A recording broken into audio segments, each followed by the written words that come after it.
Well, well, well. Come. Small lights. Small lights have never been used up until maybe 10 years ago.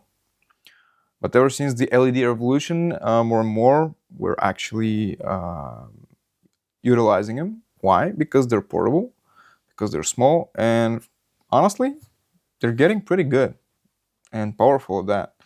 So, today I'm going to talk about shooting small spaces, lighting small spaces, and shooting scenes with just two small tube lights. From they're actually the brand is Lishwai.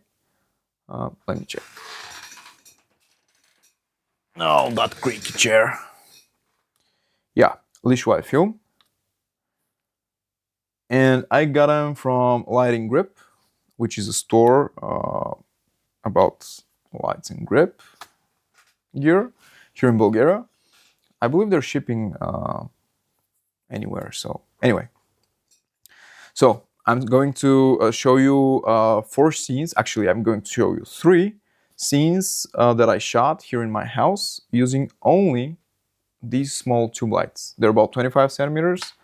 I don't know about the watts, but honestly, I didn't use them at 100% because they're pretty damn good and pretty damn powerful.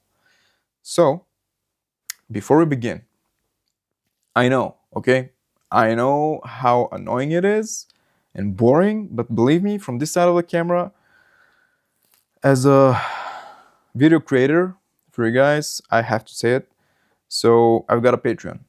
I've got a Patreon, and in order for all of this to happen and to be possible, um, people need funds. And but you would say you got all this gear, you've got all the space, it's free for you. Oh yeah, but the time that I'm investing in it, I'm not working.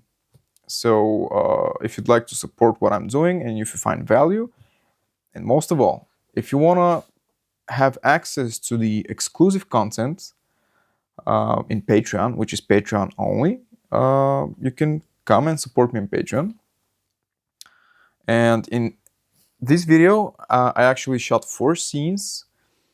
But if you're not in Patreon and you're on YouTube or anywhere else for that matter, you're only going to see three. So the fourth one is exclusive for the Patreon people. Thank you. So let's begin. This is the first scene. Now, in this scene, I was aiming to achieve somewhat of early morning or maybe dusk feeling for the time of day, and I set my camera to 4000 kelvins so that I could cool down or cool up, I don't know, the light from the window. There is a huge ass window right behind me, but it's far away enough so that it provides relatively even light to the space. So I set the camera to 4000 kelvins, and I wanted to have a warm key. Now, most of you who know me and most of you who like cinema know that color contrast is very, very important. It's not mandatory by all means, but by any means, but color contrast for me is huge, and it's maybe almost as important as light contrast. So I wanted to have warm key with cool ambient. So for that, I used one of the tubes and I set it to 2600 kelvins. But as you probably know, or if you don't, listen to me carefully. In cinema, we want every light to be motivated. And if it's not motivated, we don't want to see where it's coming from.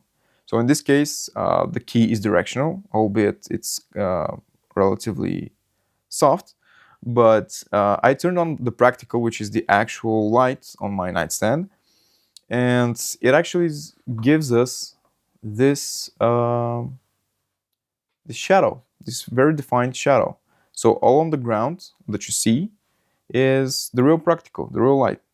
And I turned it on because I wanted to have this, so there is a reason for all of this, all this warmth to exist. Now the real light didn't provide such a strong light by no means, so I had to turn on the tube, and I didn't soften it further because again in real life that small light, even though it's bouncing off walls and off furniture and stuff, it's not so soft. It actually could be pretty hard. So this is why the tube is small and it's got a diffusion on it. But anyway, I didn't want it to soften it further because I wanted to be as close to real life as possible. And in my opinion, the real good movies, the ones that I'm inspired by, and the cinematographers that I like, they don't always use the softest, the most broadest light. Most of the time, they use hard light or light that's replicating real, actual world light. The contrast was very big, or I should say, it was very light and very dark. And I decided that I need to turn on the other tube. And as I said, if a light is not motivated, it should be inconceivable where it's coming from. So I decided to mount it on my camera cage because the camera was pretty high up in the air, and I just aimed it at the ceiling because my ceiling is white and it provides a big, maybe 3 by 4 bounce, 3 by 4 meters. So there you go, free bounce. And I aimed it at the ceiling so it would be scattered and spread evenly ish. So you wouldn't know where it's actually coming from. But when you're looking at the picture, you can see that this side of the face, all the shadow, and the shadow on the bed's blanket is blue. Why? Well, because the tube that's facing the ceiling is actually 7,500 Kelvin, because this is the max Kelvin of this tube, and I wanted to have a big color contrast. So the key tube is 2600, which is the lowest Kelvin possible on these, and the other one is 7500. And that's it for this shot. Sorry, I forgot to full screen the first one. So the second one is inspired by Joker. The first Joker, I actually haven't seen the second one yet, but I was so impressed, as most of us, by the first Joker. I watched it a bunch of times and I memorized almost every scene, but I was so impressed by the lights and the use of color. Usually, I don't like using colors different than Kelvin scale, and I really try to run away from RGB as much as I can. But in this scenario, it was very useful because these tubes are full RGB. So I turned on. I think I was using the HSI, which is hue saturation. I don't know what I is. Maybe it's input, or I don't know. Anyway, so you dial from 0 to 56 hue, and you dial the saturation, and you dial the intensity. I is intensity. So and you dial the intensity. And I chose this sickly green first because I wanted to have a Joker-esque type of frame and lighting scheme.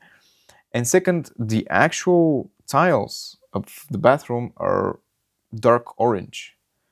Weird, I know. But anything that was even remotely warm would just wash all the picture with, overwhelming warmness and orangeness and redness. So I wanted to stay away from that. I turned off the actual bulb in the bathroom, and I used one of the tubes. Actually, both tubes are the same hue. I don't know if they're the same intensity. I'll check the pictures. But the first one I clamped onto the what is it called? The mirror cabinet on the wall, and I just pointed it downwards. And I wanted to mimic these old fluorescent tubes because we all know they were greenish. They were very green in tint. Now the second light I used again for overall ambience because with only the first one it was pitch dark. you could only see the light part of my face and nothing else. So the second light, I set it on top of my bathroom shelf or whatever this is called, and I pointed it upwards because again the ceiling is white in the bathroom and it provided an even spread of the light, so that you can separate me from the background and you can see what's going on and where this character is situated in.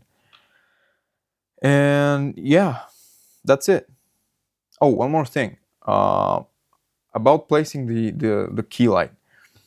This light is actually not directly in front of me, but it's actually a bit to the right towards the camera. And I know this is breaking the upstage rule, but I try to be directly above me or a little to the left, as I would love it to be. However, it was too much of a backlight then, and since there was not much fill, mm, you didn't see any detail in my hands or on this side of the face, and it just didn't look good. So even though it's a little bit flat, I had to go along with it. Now let's go to the third one. This shot was inspired by a series that I'm actually finishing now. It's Better Call Saul. You know it's good, but if you don't know and if you liked Breaking Bad back in the day, I strongly encourage you to watch Better Call Saul. It's something. It's really something.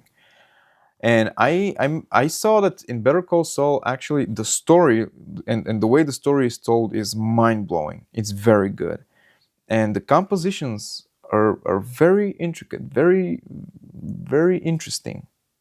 And but what's more important is that the cinematography is kind of maybe it's completely intentional. I would say it's a little bit documentary looking. It's not so polished. It's not like something Roger Deakins would do.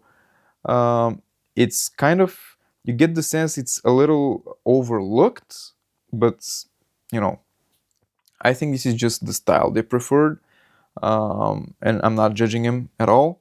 So I was inspired by that, and I decided that this shot I will actually try to emulate some of the shots from Better Call Saul, which are not that perfect.